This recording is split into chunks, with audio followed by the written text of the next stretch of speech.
right, good afternoon, and thank you so very much for taking 90 minutes out of your incredibly busy lives. I'm sure many of you are exhausted from a long day of teaching, and I know that it's not easy to then sit in front of the computer again for 90 minutes. So I do really appreciate your commitment to learning about this and to spending this time with me and with Shawna. So I'll introduce myself quickly, and then Shawna will do the same.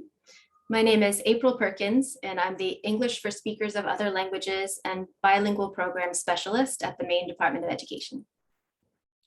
Hi, everyone. Welcome. Thanks so much for joining us and taking time out of your busy day to do this work. I'm so excited to be here. My name's Shawna Zimmerman. I am the ESOL teacher and coordinator in South Portland schools. I've been here for 14 years. And I want to say another big thank you to Shawna for co-presenting with me because she certainly brings so much experience and insight into serving newcomers. So thank you, Shawna. One quick logistic note to share with you is that we have an attendance, feedback, and contact hours request form for you to complete. So especially those of you who are from SACO schools, which is many of you, which is wonderful to see. I would like to be able to share with Chris Indorf that you attended today. So if you could complete this attendance form at the end of the session, because there are a couple of feedback questions for you as well, then that would be very helpful. And I'll share that link one more time as we get to the end of today. Okay. Before we dig in, I want to just make sure and say that in 90 minutes, of course, there's no way for Shawna and I to comprehensively address all aspects of serving newcomers. But what we hope to achieve in these 90 minutes is to just give you some confidence, some directions that you can take so that you feel empowered in the work that you're doing. And that you have some concrete ways. We'll just rely on some concrete ways to adjust your instruction to support these students in their instructional and social emotional needs. Okay, so I'm going to go ahead and screen share. Here we go. And now that I'm screen sharing, I can only see a couple of you. So if at any time you have a question, you're welcome to put the questions in the chat, and Shawna and I will keep an eye on that to the best of our ability. You're also welcome to unmute. I will just note that there are 173 people registered for today, so I'm not sure how many of those people will actually be here, but it might be difficult to give everyone airtime, but we'll do our best, and we've built in a few opportunities for you to interact with each other today. Okay, so to start us off, I want to give you an opportunity to talk with some of your fellow attendees and just sort of talk generally about how you're feeling about the situation, what your excitements are around welcoming these new students into your school, and maybe a few of the things that you're feeling a little bit apprehensive about. So we'll give you about maybe 8 to 10 minutes to talk in small groups and share those thoughts. You don't need to record the thoughts, but I will ask when we come back as a whole group if anyone wants to share 1 or 2 things that their group discussed. So just a moment and I'll set up breakout.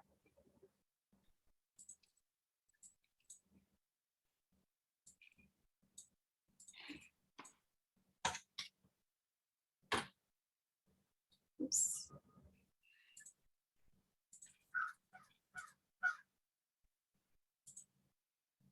Okay.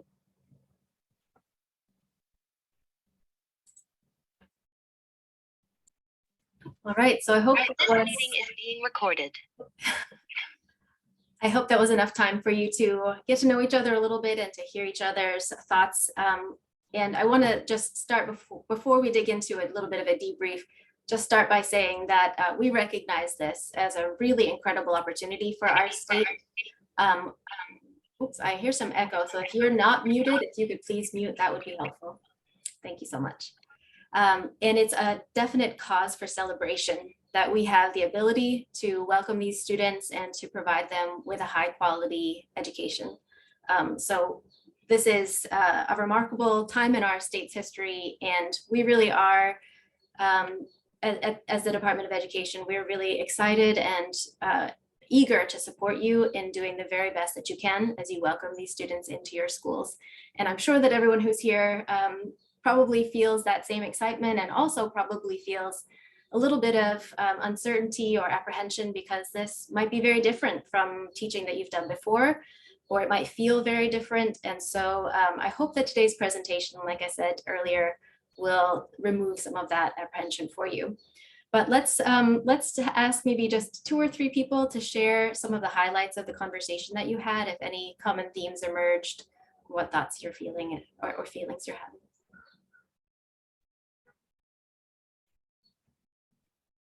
I was talking with my partner about how, the experiences that we have had working with students coming into the country and just being able to welcome them and give them opportunities to feel successful in our classroom environment and seeing them grow throughout the school year. So that was one thing we talked about. Thank you, Anne-Marie. And certainly with newcomer students, they tend to grow very, very quickly. So that's so rewarding and lovely to see that your work with them is having an immediate impact for them. Would anyone else like to share?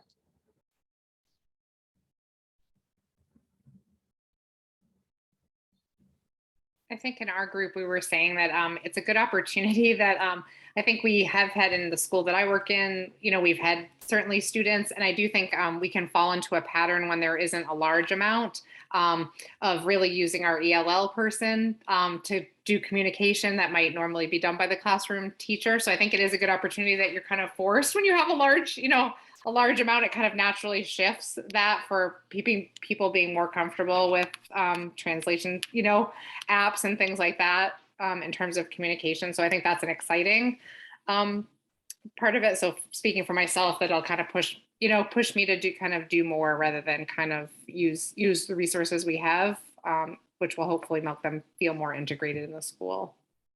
Thank you so much for sharing that, Jennifer. And that makes me think about the opportunity that really was presented to our state through the pandemic. It's easy to think about the challenges that arose during the pandemic, but one thing that I think it did for us is it helped us to see that approach to things where it's really the ESOL teacher supporting these students primarily isn't sustainable. And it's a lot, it is everyone's responsibility. We all share that. And I think that this is an amazing opportunity for us to adopt that new mindset and really make sure that all teachers are well prepared to meet the needs of multilingual learners. I see a comment in the chat that there's echoing. Are you also hearing echoing, or is it just that one participant? I'm not hearing it now. Okay, hopefully that will resolve. Okay, and I'll just also note we have a lot of material to share with you today. Shawna and I prepared quite a bit, but if we don't, then I'll certainly be happy to share the slides with you. Those will be posted to the main DOE website, and our contact information is also on the last slide, and you're very, very welcome to reach out to us. Okay, so let me screen share again.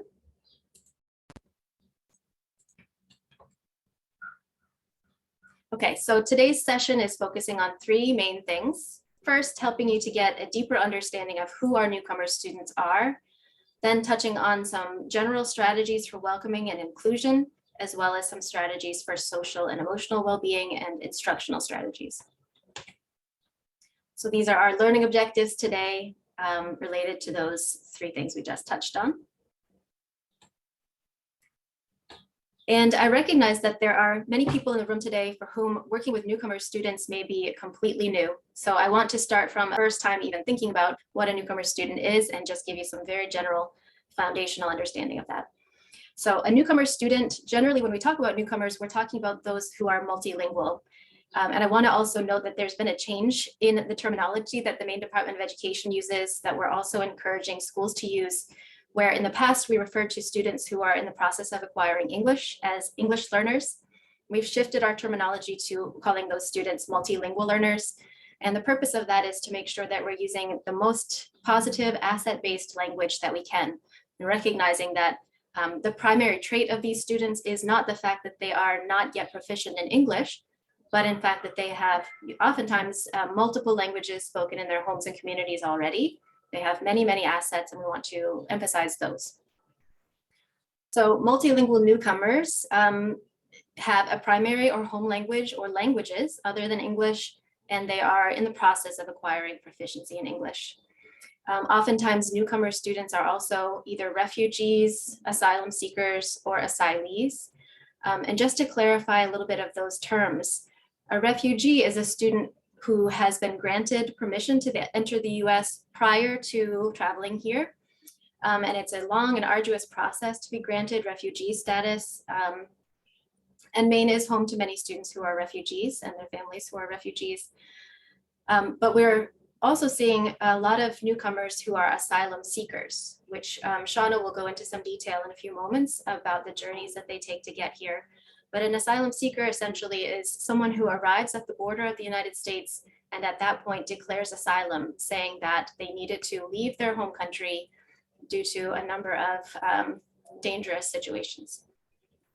And then an asylee is someone who has been granted asylum already. So they've gone through the entire process of speaking with the courts and explaining their situation and why they needed to leave and asking for permission to stay here permanently.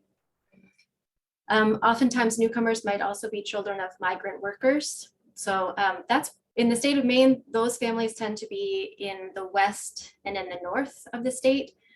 We don't have as many migrant worker families here in southern Maine, but certainly some of your students may be migrant worker families. Students might also be gifted and talented. They might also be students with limited or interrupted formal education, which we'll talk about in a little more detail in just a moment. They may also have disabilities. They may also be experiencing homelessness, which indeed is the case with many of our newest families, which we'll also talk about more in just a moment. And oftentimes they have experienced adverse childhood experiences. So they've gone through very traumatic and difficult things, and that certainly has an impact on their ability to engage with their education. All right. I think it's also very important to share with you just a couple of fundamental rights that these students and their families have. First and foremost, all children who reside in the state of Maine have the right to attend a public school. So that was a Supreme Court decision that is actually now being contested in the state of Texas. But as it stands now, all students, all children who are present here, regardless of their immigration status, whether they're documented or undocumented, refugee, asylum seeker, or otherwise, have the right to attend school. Students who are multilingual learners have the right to support to acquire English. So we refer to those students as ESOL, or English for Speakers of Other Languages services. And those are to be provided by a qualified ESOL teacher. But that's not the end of it. And I think that's sometimes where we get a little bit stuck in the state of Maine, is that as long as the student is receiving support from the ESOL teacher, we've covered our bases. But in fact, if you look closely at this Dear Colleague letter from the Department of Justice and the Department of Education and Office for Civil Rights, it clarifies that in addition to those dedicated services from the ESOL teacher, multilingual learners also have the right to receiving support in all of their classes from teachers who are well trained to meet their needs. In other words, it's necessary for schools to provide training to all staff who work with multilingual learners to ensure that they have the tools and strategies necessary to meet those students' needs. And then finally, this is by no means a comprehensive list, but just a few things that I wanted to emphasize for you. Finally, parents and guardians have the right to communicate meaningfully with school staff. So in other words, essential communications that are coming from the school need to be in the language that the family can best understand. And that can be accomplished through interpretation, which is the spoken word, and or translation, which is the written word. So again, I'll share these slides with you, and those are some links that you're welcome to take a little bit more time looking at if you want more info on that. And also at the bottom of this slide, you'll see a link to a recorded webinar from last year that goes through many more of the rights of students who are English learners or multilingual learners and their families. One note I'll share with you on the topic of translation and interpretation. We are getting fairly advanced in our technology. So there are many apps and translation tools, interpretation tools available that are free of charge or very affordable compared to contracting with a qualified professional. That said, the Office for Civil Rights has stated clearly that it must be a qualified professional who provides those services, and that apps like Google Translate or any other automated app would not meet that requirement. We'll talk a little bit more about interpretation and translation later on in the presentation.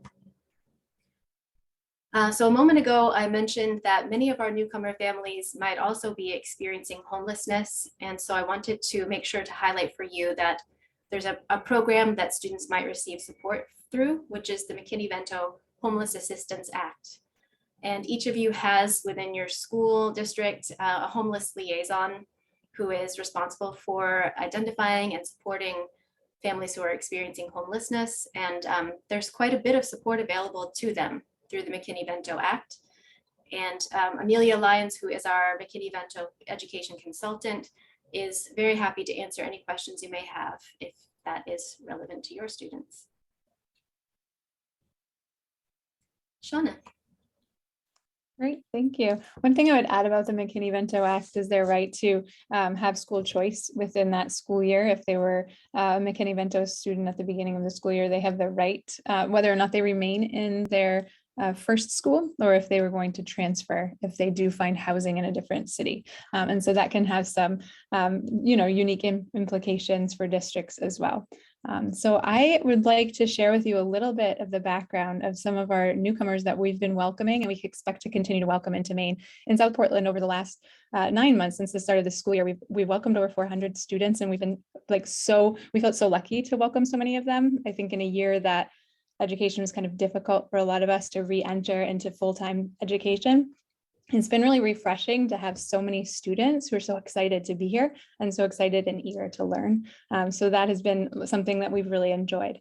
So we have students coming from many different countries, but the majority of them are coming from Democratic Republic of Congo and Angola and Congo. So that sub-Central African region.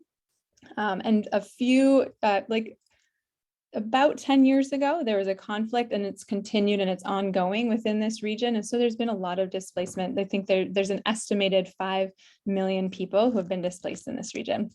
And April, we can go into the next slide. So first, I just want to give you a quick quiz. Which place in the Democratic Republic of Congo is interesting to you? Where would you want to go if I gave you a trip to the Congo? You can type that into the chat. Sorry. So A, B, C, or D.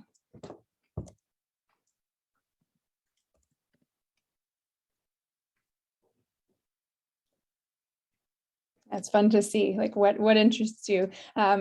Democratic Republic of Congo is the second largest country in Africa. It has beautiful, lush tropical rainforests, and it's one of the only places on Earth we can still see gorillas in their wild element.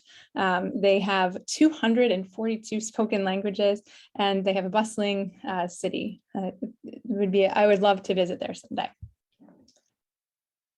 I think the next slide shows some points about Democratic Republic of Congo. A lot of our families that have lived there, French is the common language spoken in school, but many of our families that are coming also speak Lingala, Kinyarwanda, and some Kikongo. April, I don't know if you wanted to talk to these. Sure, just briefly, I will say later on in the presentation, we stress the importance of getting to know about your students and their families, and there are lots of resources available on the internet for doing that. The best source of information is always going to be the families themselves, but doing a little bit of research and finding out what you can about the education system and the social customs and other aspects of culture can help make it easier when you're communicating with these families to have some sense of the concepts that they're bringing with them around school and around social interaction. So feel free to read these slides when you have a moment later, or to go directly to where this information came from, which is that link at the bottom of the slide. And then the next country that many of our students are coming from is Angola. So quickly in the chat, which place in Angola would you like to go and visit if you could? Yeah.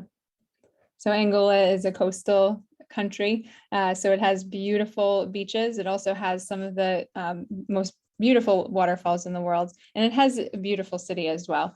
It is rich in natural resources, and technology and culture and music are music is an important part of the culture in both Angola and the Congo, the Democratic Republic of Congo. Most people refer to where they come from as the Congo. So one of the things we often ask families is, are you from like Democratic Republic of Congo or the Congo?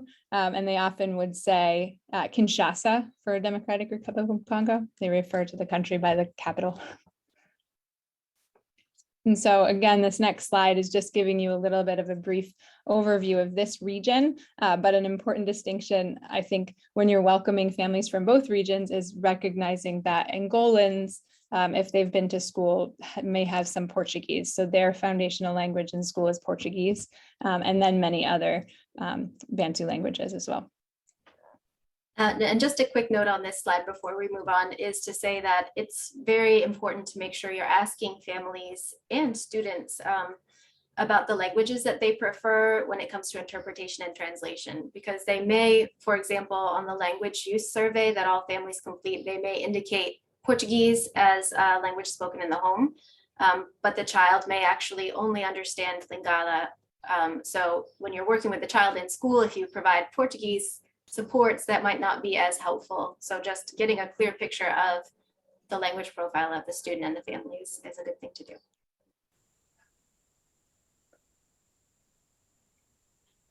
Yeah, so over the past 10 years, families have been making their way to the United States or to Canada, and they have been coming, many of them have been exiting the sub-Saharan African region to Brazil, some in central, sort of the sub-Central American area, but many to Brazil. And they may have stayed in Brazil for just a week, but some of them also lived in Brazil for many years to sort of establish themselves before they made the land journey on to the US border.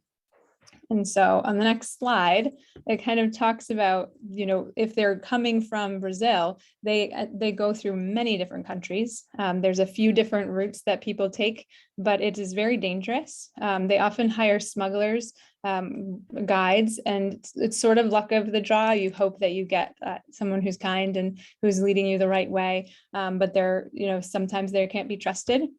So it is kind of it's a dangerous investment. And so you think about what you had experienced in your home country has made you want to leave and feel like taking this risk to journey to the United States or Canada is worth it. And so a lot of these families have been faced with this question. We can go on to the next slide. And so there's several different ways that families are going about this. They'll take buses, they walk many miles, they have to cross over in Panama, there's different ways that they're going about getting across, and it's very dangerous. The most dangerous part of the journey is this next slide, the Darien Gap. And so it's a 60-mile jungle that they need to cross through between Colombia and Panama, and it's incredibly daunting. It takes families estimated about 7 days to travel through if they have a good experience, but they're walking sometimes in waist deep water. And I think for many of our families, this is a very traumatic part of their journey. Whether or not they have trauma along the way, it is traumatic for our youngest kids and our older children who see very difficult things along this portion of the route. And over these last several months, these land blocks have kind of gotten better, but many countries do have border control. This is in Nicaragua, where they were checking people and sending them back. And so a lot of families would then have to take another route through the jungle and through the mountains to get around these land blocks. Because there were different COVID protocols and stuff. Some of the journeys for our families took over a year to 2 years because of all of these complications. Excuse me. And so finally, after this long and very arduous journey, they finally come and they present themselves, as April said, to US Customs and Border Protection, and they say specifically that they want to seek asylum here. And I always want to note that when the families do arrive, we hear in the news that they're reported as arrested. And so that is the term that we use for these families. And that's what we hear in the news. But I think it's really good as educators to understand that they actually they're not doing anything illegal. They're coming, they're saying, we want to seek asylum. This is a process that we go through with our government. And it's a long process. They have 365 days that they're not allowed to work. And during that time, they're seeking, they're making their asylum case, and they'll be going to immigration meetings with immigration once every like 3 to 5 months. It's very unpredictable depending on the family and who they have for support.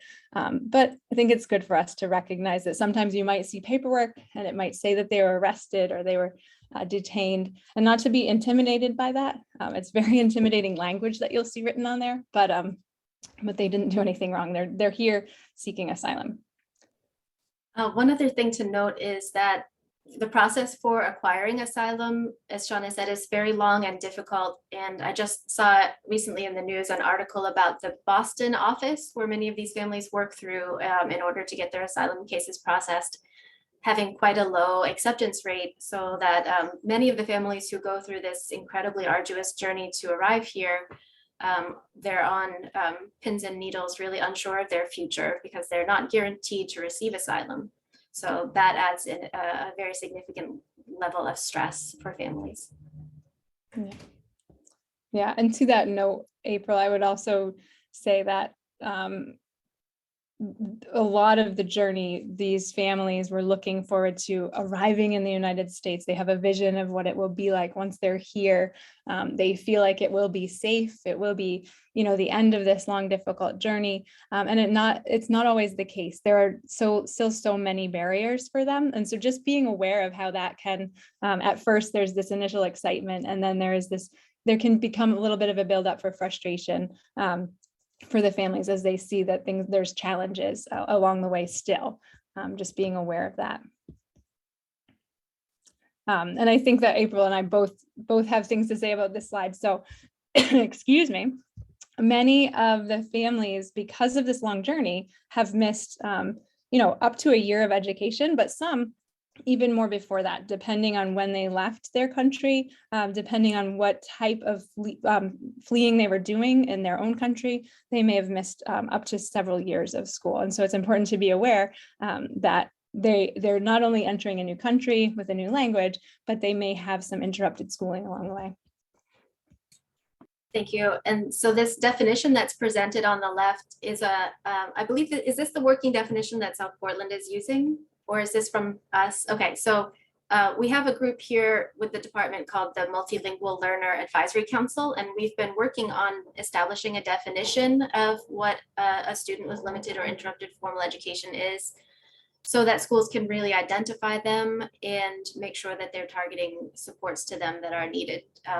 So that is in the works, and I hope to have announcements about that for you over the course of next school year. We're also in the process of putting together professional learning and support around working with students who are SLIFE. So again, stay tuned for announcements about that, hopefully in the fall. And then I see that someone has drawn some yellow lines on the slide, and I don't know how to remove them. So if there's any really talented Zoom person out there who can tell me how to get rid of those, I would appreciate it. And I don't even know how that person did that. This is a real mystery. In any case, we'll move on to some strategies for welcoming and inclusion. First of all, why are we focusing on this? Why are welcoming and inclusion so essential? And I think with what Shawna shared about the difficult journeys that these families have gone through and the challenging situations that they leave behind in their home countries, it's not surprising that students have a lot of stressors that are affecting them as they enter school. So this chart right here comes from the US DOE Newcomer Toolkit, which is a really wonderful resource if you're looking for something to give you just a baseline to work from, to understand how to work with newcomers. This is a great place to start. So this chart, again, comes from that resource. and breaks out 4 key areas of stress that newcomers are likely to experience, including resettlement that we just talked about, that finding yourselves in a new country, trying to go through the legal system of getting settled here, establishing healthcare, finding a place to live. All of those things are extremely challenging. On top of that, in school, you may be experiencing isolation, especially if you are one of few newcomers in your school. And you may also face discrimination, loneliness as a result of that. Acculturation. So if you have ever had the experience of going and living abroad, that is, I think, one of the best training experiences you can have to be a teacher of multilingual learners, because until you experience that, you just can't understand what that feels like to be someone who's different from your peers, who doesn't understand the language and everything that's going on around you, doesn't understand culturally why people are behaving in certain ways. It's very overwhelming. And so that can be a real source of stress. And then trauma, as we talked about before, many of these students have had adverse childhood experiences and might not have had the supports yet to really process and cope with that, because they've been in survival mode. So when they arrive here and they enter school, they're still in survival mode, and it takes a while for them to be able to kind of exhale, know that they're safe, know that they're going to have a continued source of food, know that their families are safe. So that really does take some time. And I would just add, if you don't mind, April, to that, with the other stressors, with students who have experienced trauma and may have some PTSD, any of these other stressors can also trigger that trauma again. So with, these acculturation stressors of being at school and meeting these needs, sometimes we see that students kind of go back into this struggle. And I think it's just important, something we've learned over the last year and a half as we're sort of getting into this work a little bit more with newcomers. We've noticed that and learned that trauma can actually present itself a lot like ADHD or ADD, as well as Asperger's or autism. So it's important to just kind of recognize that as you're welcoming the families, and just be aware, keep that in the back of your mind. Thank you, Shawna. And we'll circle back around to a couple of those topics in a few moments, but it is really important to keep in mind that some of the ways that that trauma manifests while students are in school can be easily mistaken for other things. So what can we do? How can we make sure that students feel as comfortable as possible in their new school setting? So these are the strategies I'm going to walk you through. And I would like to invite you again to go to breakout rooms for a moment to talk about this first, and I believe most important strategy, which is to ensure that we have an asset-based orientation to these students, that we believe in them as strong and capable learners, that they perceive that our language reflects that, and that our school structures reflect that. So these 5 quotes that are here are typical of what you might hear from educators who are working with these students who maybe haven't cultivated that asset-based orientation as well as they could yet. So I'm going to again send you into breakout rooms and ask for you to just choose maybe 2 of them and consider what is causing the person to express their thoughts in this way. Joan Holmes is writing on the slide. I'm not sure how to undo that, but Joan, whatever you're doing is causing these yellow lines. So again, choose a couple of them, think about the attitudes and assumptions that underlie these, and then consider how you might reword or rephrase this quote to be more asset-based. So I'll just give you 5 minutes. You won't have time to address all of them, but maybe just choose a couple.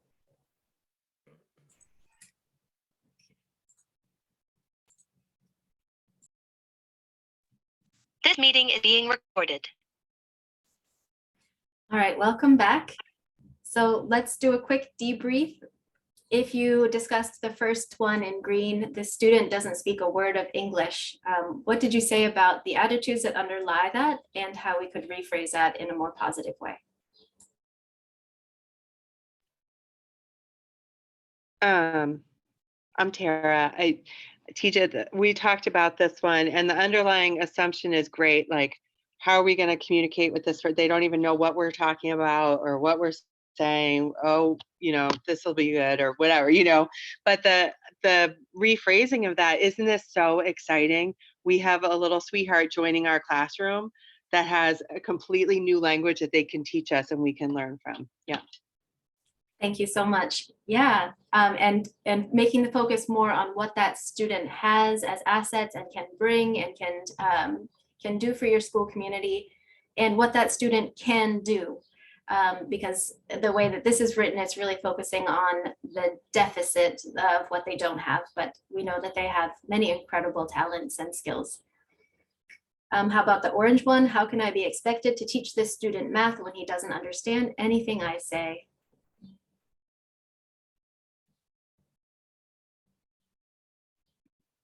I think the assumption is that just because they don't understand our language, that they're somehow not able to understand what's going on, and that they're not intelligent. And we could rephrase it to kind of put it back on us. First of all, what can the student do, and what strategies could I use to better provide for that student? Thank you so much, Renee. Yeah, to me, this one is kind of a double negative statement, because it's looking at the student in a negative way. And it's also looking at the teacher, him or herself, in a negative way, saying, oh, I'm not equipped with anything that I can do to meet the student's needs, as if language is the sole key to everything. But as you said, through math, there are lots of entry points. And someone said in the chat, I think, numbers are the universal language. So there's always a way with any content. And I think that's something that takes folks a while to really believe, that any content can be accessible with the right supports.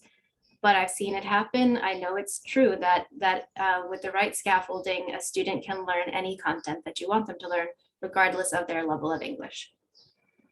How about, I'm not trained to work with this kind of student?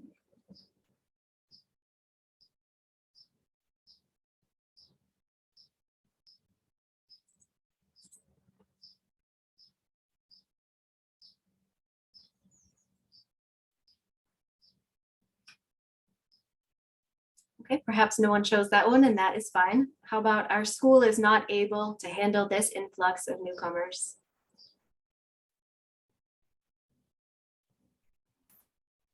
So in our breakout room, we talked about how that might be coming from an attitude of fear, and how to allay this teacher's fears by reminding them of the support that we have from the district and from our school, and to remind them that the student is in their classroom, and that student has a right to the knowledge available in that classroom. Thank you so much. Yeah. And again, just focusing on what an incredible opportunity this is, and what a wonderful luxury it is that we're able to do this, because knowing where the students have come from and the challenges they've faced in their lives, I just can't see it as anything but remarkable and to be celebrated, that we get to do this with them. And I don't say for them, I say with them, and all the things that we can gain from the experience of having them in our schools as well. And I also want to just mention that while this may feel like a brand new experience for many Maine educators, other states and schools within Maine have been welcoming newcomers for decades. And so there are resources, there is precedent to turn to.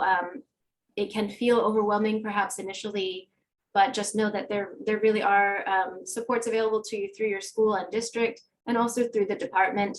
So you're not alone in addressing this. And then finally, this student should be placed in first grade instead of third. She just doesn't have the language yet. Did any of you talk about that one?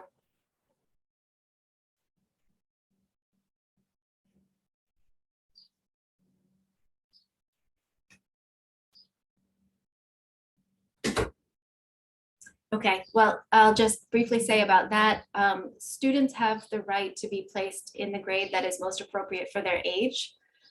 So I think very well-intentioned teachers sometimes think, well, if we place a student at a younger grade, maybe that will be better for the student, so they have the chance to acquire that grade level content that they haven't yet been exposed to. But it's a very important civil right that students have, that they're placed with their same aged peers. And their language proficiency cannot be a deciding factor in whether they're placed in a different grade or if they're retained in a grade. So I get calls every once in a while asking, is it appropriate for us to keep this student back a year? And the answer is almost 100% of the time, no, because it's almost always language that is cited as the reason for that retention. And that's not appropriate because that student has a civil right to be with their same age peers. Okay, thank you for engaging in that. And again, just to emphasize that the way we talk, how we think about students, how other teachers hear us talking about students, how students hear us talking about them, those are all very, very important and have an impact on how that student experiences school. So just to be conscious of our language and deliberate in making sure that we express a belief in that student's abilities. Okay. So the next strategy is to make sure that a student's basic needs are met as they come to school. And so those start with the most essential things of have they had breakfast? Do they have a consistent source of food? Are they getting enough sleep? And this is especially challenging when we're talking about families who might be living in a hotel room together, multiple family members, crying babies, lots of noise, not enough room. So sleep can be challenging. April, I'm going to interrupt you. Do you mind sharing your screen again so everyone can see that? Thank you, Shawna. You're the best. I totally thought everyone was seeing it. So thank you.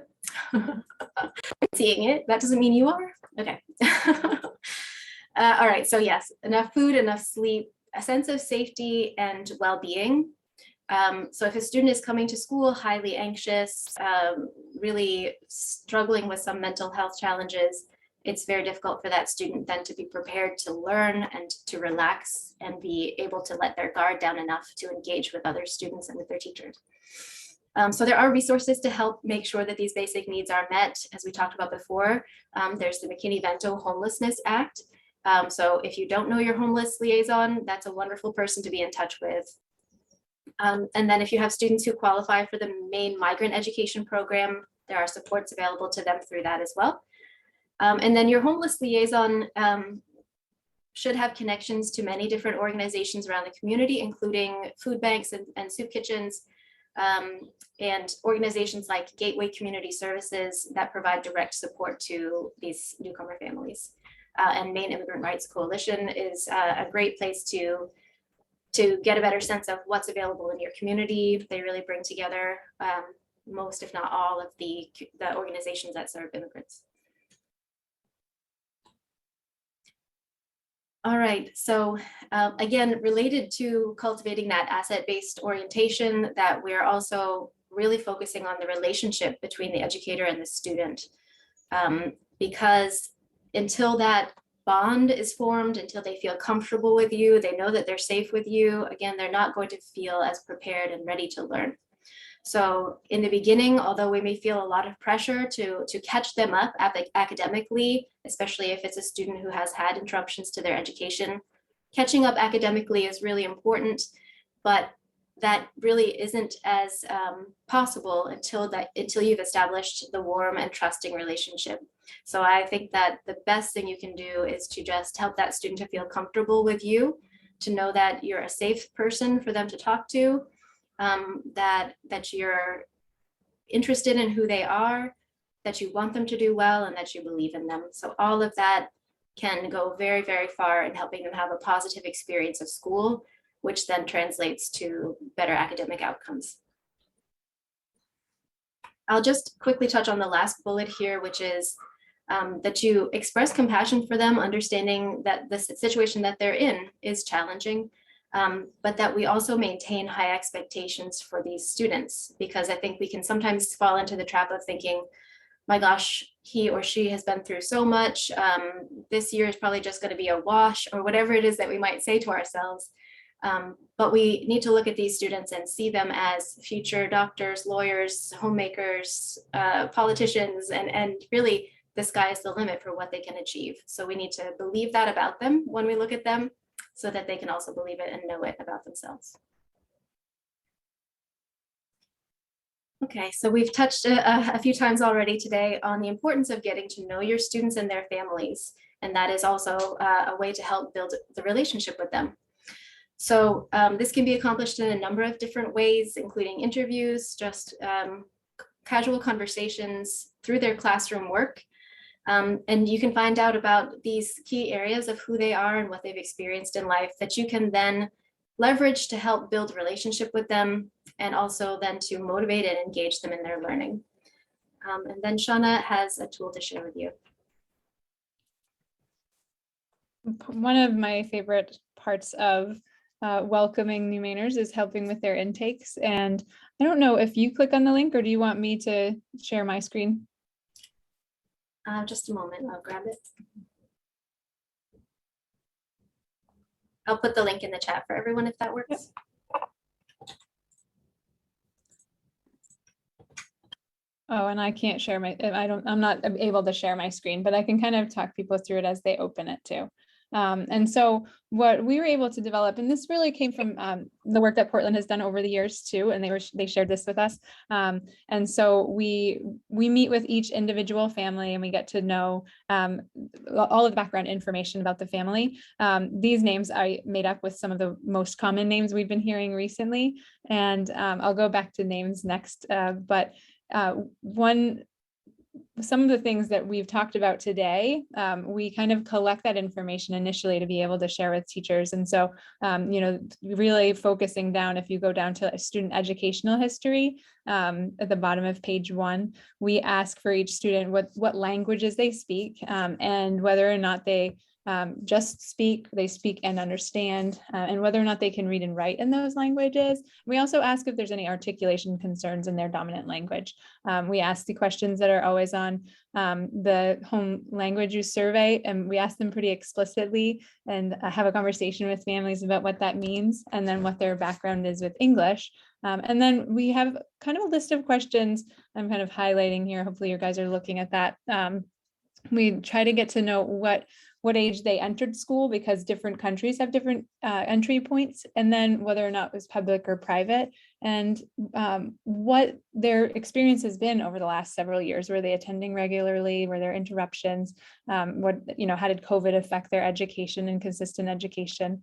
And then just in general, what types of strengths they have, extracurricular interests, and academic concerns. And I think what we're able to get here, and as well as medical and mental health concerns, we're able to kind of build a little bit of a picture. It's a starting point for the teacher, and we give this to nurses and the support staff, that the related arts teachers or electives teachers if they're in high school, and they're able to kind of get a little bit of background information about the family. And so I think this has been an important part of our process and journey this year, feeling like we were able to better prepare for welcoming them on day 1, because we did know what language the student preferred. And I will say that most of our students are arriving and really, really fluent in Portuguese, even though their families, many of them are more comfortable speaking Lingala or French. And so that's an important distinction to know as they're coming in on that first day too,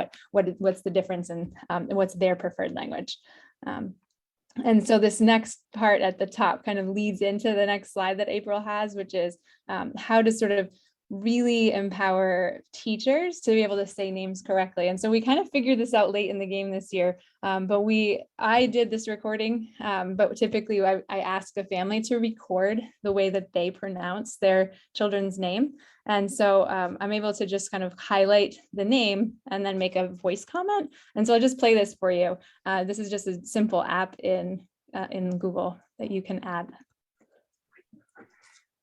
Exose Lubasa Muke, Ephraim Ndombasi, Ericlenes Mbuta, Julio Sebastio, And so when teachers get this, they can also listen to the parent pronouncing the name in that native sound. And I feel like that's really been helpful for teachers to be able to practice ahead of time, because some of the names are unique, and it's nice to feel confident pronouncing them.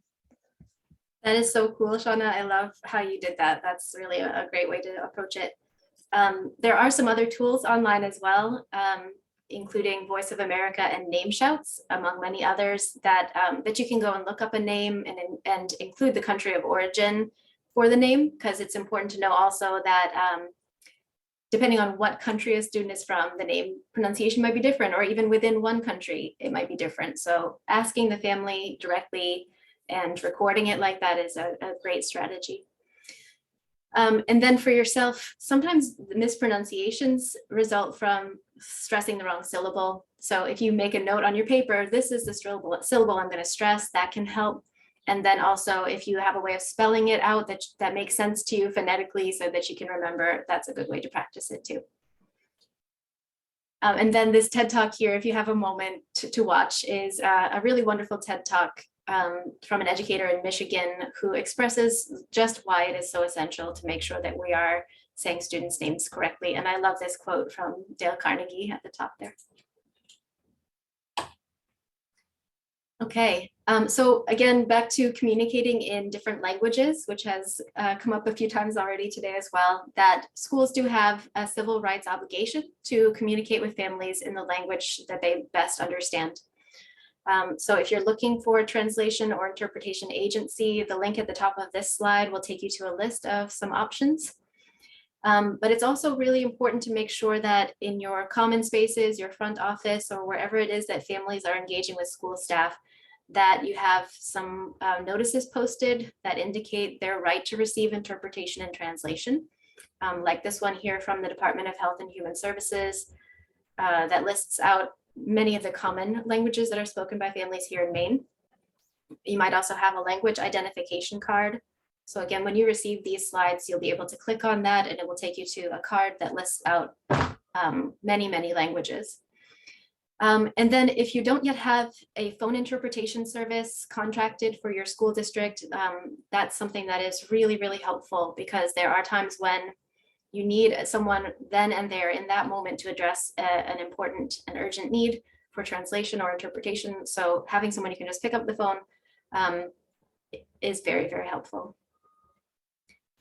And this, earlier on in the presentation, there was a fact sheet about communicating with families that lists some of the most essential things that schools need to make sure are translated or interpreted. So refer to that list so you have a better sense of what things you really need to make sure are available for families. But generally speaking, what the US Department of Education Office for Civil Rights has said is that anything that's being brought to the attention of families who speak English needs to also be communicated to families who speak another language. So that includes things like report cards, handbooks, information that orients families to school. And I think we might touch on this later as well, but having some kind of orientation that really walks families through the most important policies that they need to be aware of, safety procedures, et cetera. That's a very important thing to do early on as families enroll in school. And then I talked already about automated translation, so we'll skip that.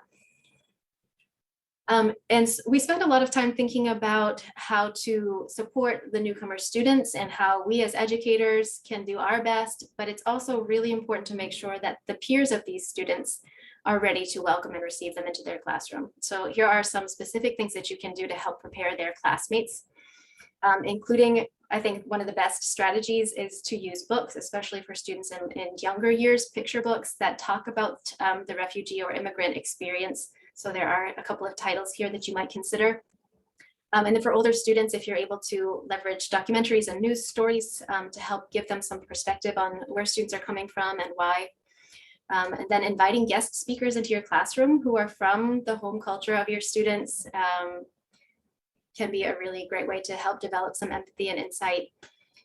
And in your own instructional practice, in integrating activities that that cause students to need to do some research or talk to people from that home community. One caveat that I'll add here, though, is that it's really important to get a sense of how students are feeling when it comes to using them as a source of information about their target culture or language. Some students love to share about their backgrounds and their families and their cultures. Other students feel more shy about that and would prefer not to be put on the spot. So it's really important that you ask and find out before you just volunteer them to be cultural ambassadors for your class. Go ahead, I'll Shawna. also add to that, April, that through the years, students have also sort of taught me, and when making those presentations, what they want to share about their country, which is often the things that are most special and dear to them. And they don't really want to share the challenges of where they're coming from, even though sometimes we go there. I think it's good to recognize and again, kind of an asset-based approach to when we share about the families, cultures, and countries. Thank you. Yes. Okay, so in our last 20 minutes that we have together, we'll talk about some instructional and social-emotional strategies. That's certainly not enough time for us to really give you a comprehensive picture of how you can meet the students' needs instruction. So I encourage you, once you receive these slides, to spend some time looking at them, and also feel free to reach out to me if you have questions about any specific strategy that's mentioned, and I'll be very happy to talk you through it a little bit more in depth. So I would like to spend just about 5 minutes sharing with you this really wonderful little film that I think captures the experience of a newcomer student really well. And as we're watching this, I would like to invite you to record on this document what things you see that the teacher has done very well, or in other words, wins, and maybe some missed opportunities or things that you think, oh, maybe that could have gone a little bit differently and had a different outcome. So we'll just again watch about 5 minutes of this.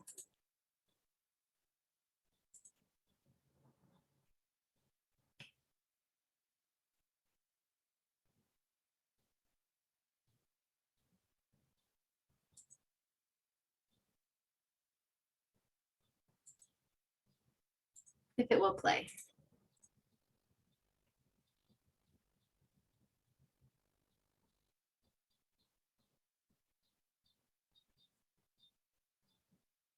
It's coming, I think.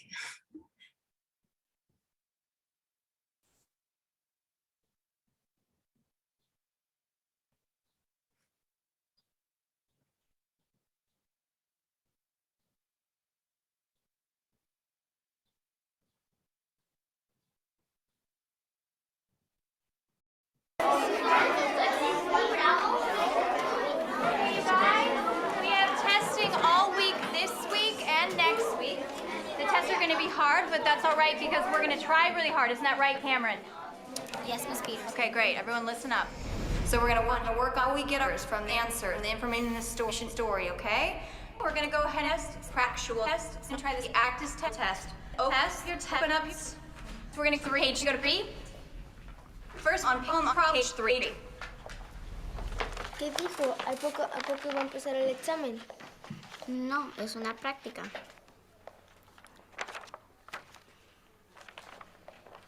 We're going to take notes from the story and we're going to turn it into a math problem and we're going to walk through it together, okay?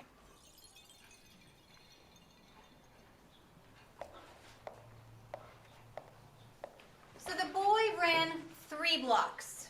So everyone write 3 blocks. I didn't even know. He looked like a stranger. How long did it take him to run 3 blocks? Michelle? 6 minutes. Very good, 6 minutes. All right, so then we take 3 blocks and 6 minutes, ¿Por qué right? niño corre con los bloques? I'm gonna go on to ask us, how long will it take him? How many minutes is that per block? 8 minutes. Try and remember to raise your hand if you want to answer, okay? No, it's not 8 minutes. Michelle? 18 minutes? Nope, not 18 minutes. Yes, Enrique? 40? 40, yeah, very good. How'd you get 40? I don't know. You don't know? Well, 40 is the right answer. How did you get it? I forgot. You forgot. Okay. Does anyone know how we get 40?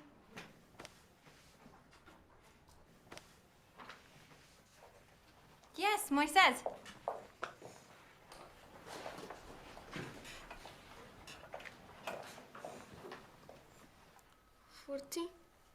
Yep, that's right. Very good. Great. Can you tell us how you got that? 40. Yep, very good. But can you explain to the class what you did here, how you got that?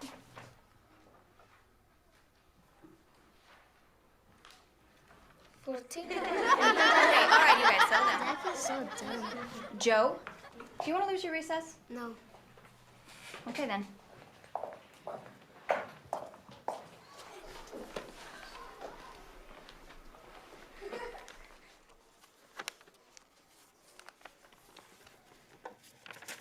Thank you, Moises.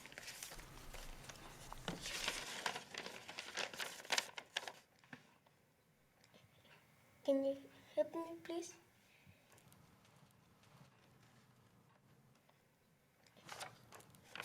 Can you take a walk with me?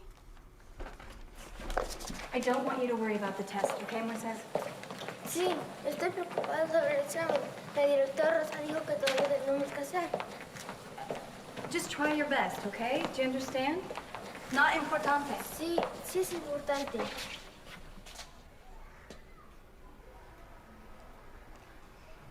You're right, Moises. It is important.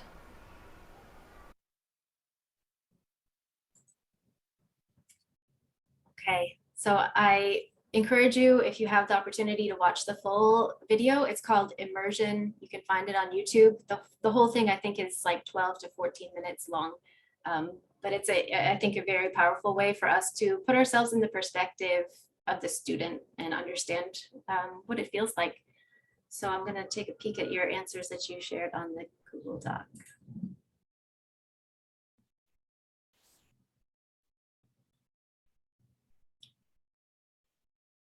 Okay,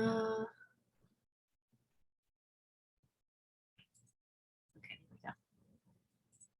So as far as, and then in the end, for the student, this he wants to learn, important isn't reasonable for him. Some maybe miscommunications there, or the missed opportunities side. She could have shared with him in advance what was going to be happening in the class, helped him understand that what they're doing is practice, not the test. So he really had to rely on his fellow student to figure out what's going on. And luckily for him, there was another student who spoke his language right nearby, but that's not always the case. And modeling in advance is really helpful, additional visual support.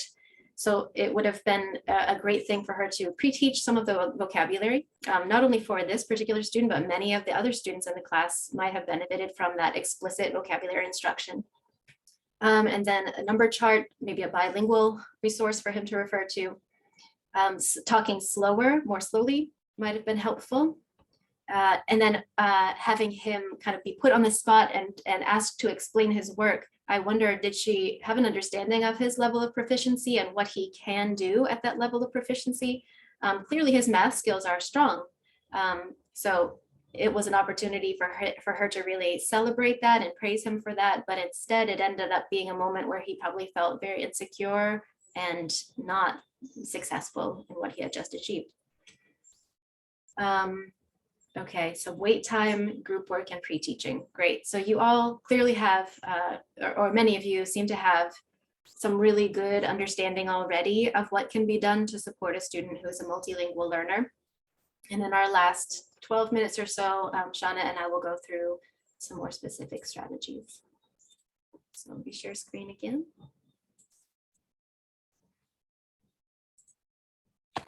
Oops. Okay, so some of these came up in this exercise that we just did, practicing and demonstrating classroom routines. So things as simple as lining up at the door, sitting at your desk at a certain time, circle time, experience with. Many of our newcomer students have never experienced that. So making sure that it's really explicitly explained to them. Partnering and grouping students with intention. So he naturally reached out to his classmate who shared his same language. But if the teacher can leverage those connections and place students together, if they're able to support each other through that first language, then that can work very well. Or partnering a student, if there isn't another student who speaks that same language, partnering them with a buddy who is happy to kind of be their guide in the class and help them understand the routines. and that they know, okay, this is the person I'm going to follow. This person is going where I need to go. Another important thing to note is that a silent period is very typical for students who are new to developing their English. And what I mean by silent period is a period of time, really can vary, but it could be 3 months, it could be 6 months, where students are feeling hesitant to talk, and maybe they actually don't express themselves in English yet. We want to respect and understand that that's a natural part of language acquisition, encourage them and support them as much as we possibly can to begin expressing themselves in English, but just recognize that that's normal and it's not something that's a problem. Some of you noted that she could have spoken a little bit more slowly, used more visuals, and done some modeling of the work that was going on in the class. And I always like to refer to the golden triad of instructions. What I mean by that is giving instructions in 3 ways. For whatever activity it is that you're expecting students to engage in, you say the instructions out loud, you provide the instructions in writing or in a visual way on paper, and then you also model. Whatever activity it is, you never just give out the instructions and then say go for it, but you show them and walk them through an example of it. And that is extraordinarily helpful for many students, including students who are multilingual learners, students with disabilities, and just any student.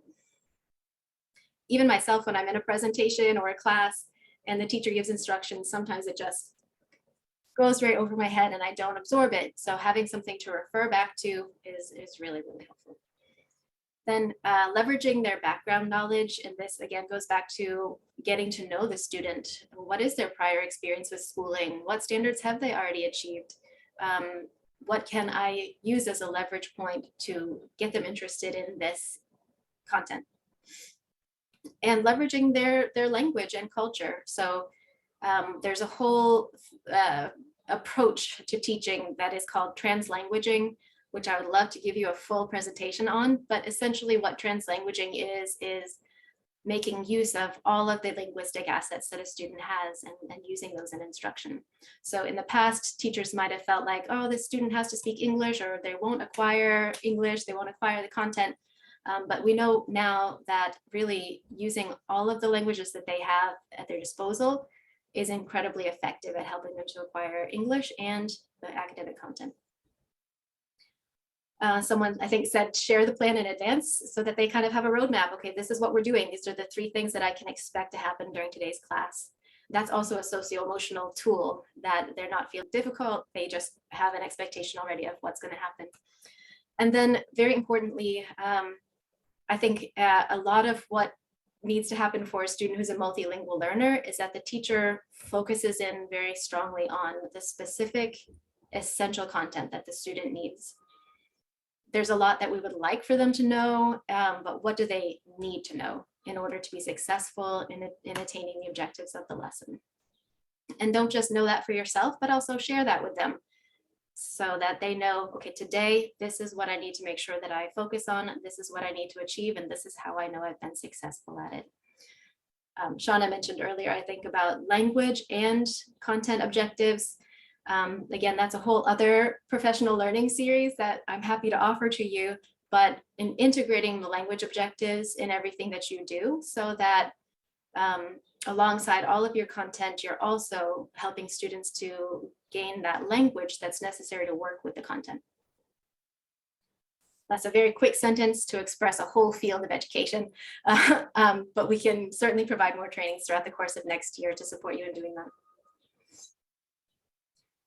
Shawna? Yeah, I put this together. I sorted some of our strategies, and I do want to say first too that you're all experts in your craft, but having a newcomer, if you've never had one before, can make you feel like it's new. But you have so many tools in your toolbox, and just being reminded, I think you'll see a lot of tools that you already know about, and these work really well for all students. So have confidence in yourself, and I just want to put that out there. And so I kind of broke this up into the lesson format, which is thinking about your agenda, content and language objectives, entry work. And you can kind of read through these. I also for our older teachers, middle school, high school, thinking about if you're doing lecture or whole group instruction, what type of visuals you can have showing.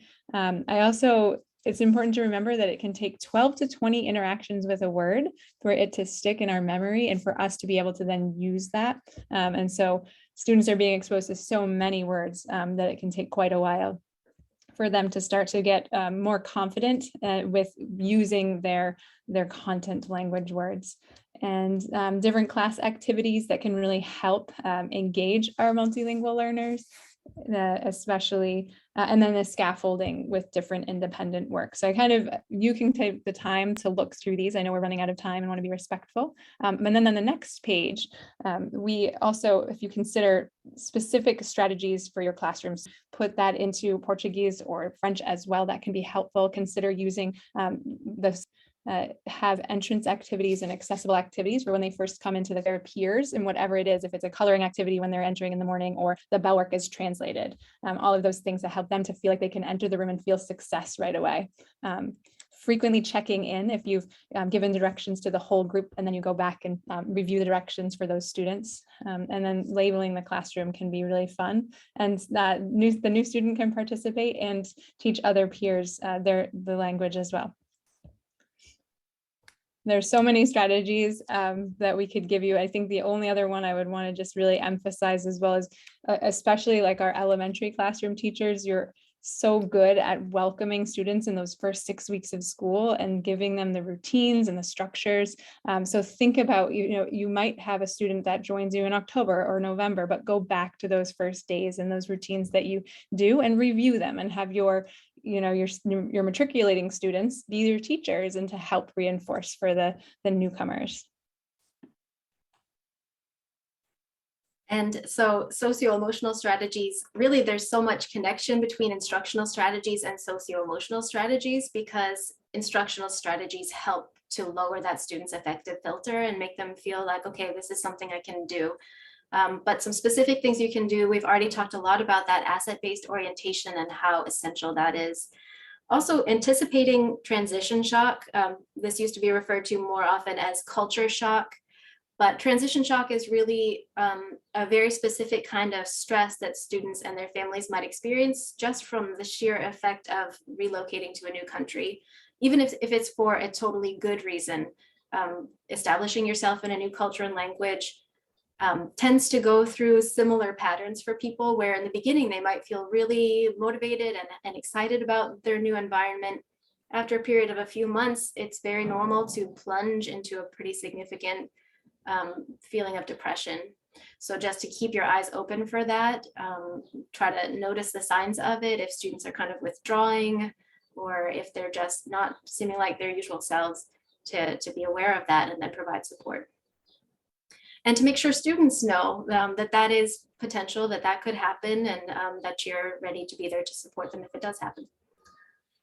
Partnering and grouping students, we've talked about a lot instructionally, how effective that is, but also as a kind of security blanket for a student to know that, okay, I have this person I can communicate with, this person is looking out for me, makes a world of difference. And then, as Shawna said earlier, trauma and just even learning language is something that can manifest in ways that could be mistaken for other things. This says about the school behaviors, right? So we want to make sure that they are shown those school behaviors, that they know what's expected of them, and that they're supported in repeating and practicing those behaviors. And then on the next slide is what I was going to talk about, that trauma and behavior are closely linked. So making sure that students have a safe place to go when they're feeling dysregulated or stressed, that they can go to a quiet space, a safe space. And then lunch bunch is a practice that they use at my son's school that I wanted to just mention, where just for 20 minutes, students are coming together, having their lunch and talking about SEL during that lunchtime. So they're getting a chance to kind of relax together, talk about how they're feeling, support each other, and focus on different topics related to SEL in a casual way outside of the classroom. And then having a counselor or social worker who maybe has experience, ideally, with serving this kind of student so that they can be ready should the student be having a really difficult day, that they're ready to be a support to that student. And I'll just add that you can create the space within your own classroom too. You could have a little corner with a beanbag or with something comfortable, or the desk facing the other way, where you establish it as a safe space that they're still in the classroom, but they're able to sort of take a language break. And speaking of language breaks, that learning a new language, if you haven't had that experience of being immersed in another language, it's utterly exhausting and stressful. So just being aware of that, and as much as we can, giving students opportunities to relax and take that load off of themselves for a moment, because it really is so challenging. And wow, I can't believe it, it's 4:31, so we kept you past just barely, but here are some additional resources that we'd like to share with you. And again, I will send out these slides and the recording to everyone after today, so you can check these out. If you're not subscribed to the newsletter that comes from the department for ESOL, please subscribe. I would love for you to receive our weekly newsletter that will, and there are a couple of other things on here that are, so check those out. And then finally, contact hours form. If you would like to receive a contact hours certificate, you must complete this form. And I ask that everyone complete it, at least with their name and email, so that I can provide attendance for you to your district if requested. So again, thank you so much for spending this time with us. I know that 90 minutes of your life is very, very valuable real estate. So we appreciate you spending that with us and learning about these amazing students. Thank you so much.